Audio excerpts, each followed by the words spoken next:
Let's taste it tayo. Mandito tayo ngayon sa bagong bukas na restaurant dito sa San Pato City, Laguna, ang The Bowl Republic. At siyempre, nandito na kami. Nauna na kami.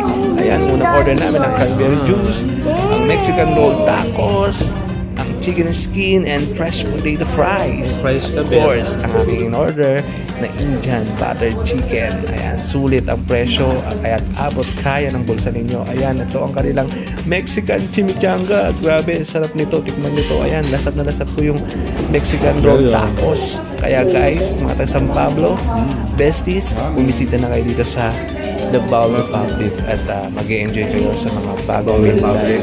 Fresh from Qatar pa ang may-ari nito. Kaya kayo mag-visit dito. sulitin natin ang bagong panlasa ng taga San Pablo. Kaya bumisita na kayo dito. See you sa next visit, ate at kuya. Enjoy! Yung buttered chicken nila o Indian food.